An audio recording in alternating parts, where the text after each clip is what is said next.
सुना सुनावा।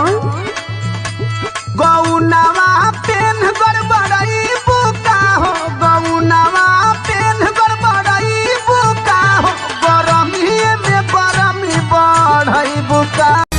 हरियाणा संग गइलू त दिल गई दिलू, पानी भर गइलू त खड़े बिछलाइलू, अटललू ना दाल में पुराना मरल कला दे अनवारी बोली।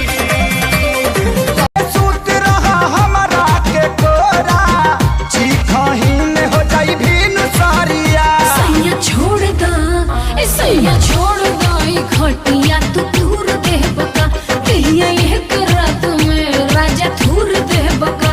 काल लाल पहिला काट के, हो काल लाल पहिला काट के, ई रहे गोरे गोरे, खाला खाला ए सुगना, खाला खाला ए सुगना, कटोरे कटोरे खाला खाला ए सुगना। जब हमारे यूपी बिहार में मर्द को प्यार करने का मन होता है तब,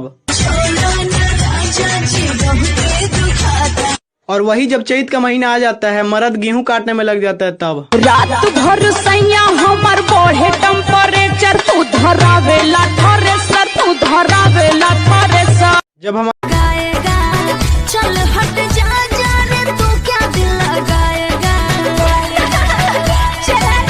हंस मत पागली, हंस मत पागली रे, प्यार हो जाएगा। मटिया जगह सीतामढ़ी,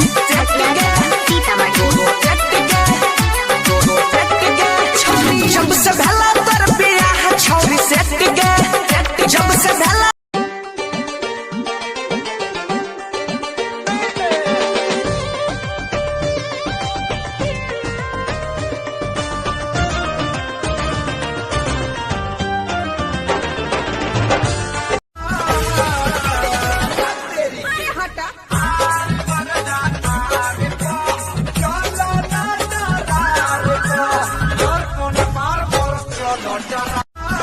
बोले लू स्वीटी स्वीटी जैसे कि कोयल बोले हो, पुरवा के झोंका तुहरे जुड़ा से किसिया खोले हो।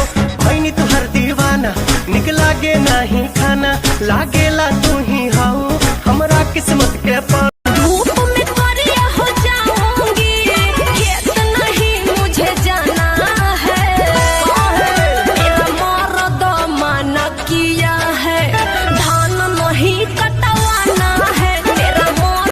हमरा लहंगा के पीछे बड़ी मार भइल बा, पागल दीवाना यूपी बिहार भइल बा, बुझला। बनारस के हम हमरा नइखे होगा, अरे हम समझत के कहीं कसम चली गोलियां काहे खातिर बा? आप कौन बहन जी? बड़ी बाप की बेटी हूँ मैं, मुंबई से आई हूँ, तू क्या बताएगा मैं बेबी हाई फाई हूँ। हमारा ही चैलेंज तोके देता ना, मुझे दर्द दिल का पता न था, मुझे दर्द दिल का पता न था, और प्रेम का रोग लगा दिया, और प्रेम का रोग। जानू इस बार बहाना बनाने का नहीं, प्लीज। वो बेवफा है तुमको बुलाती है, क्या जाने का नहीं।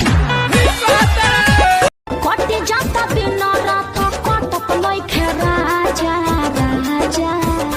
आबले लगानी लॉकडाउन में लूटो के महाजा, कैसे कोट भेजते होके एक चक्कर में तबाह। एगो पहिला सिया हमारे, एगो अभिले कुंवर बारे, एकर दू गो भातार बारे, अभी मिलल जाना। Hi we make friends. Hi guys, मैं हूं Bhuvan and I am Ashish. I am Sapna. तुझे पता है वीमेट अपने क्रिएटर्स को कितना दे रहा है? 100 करोड़।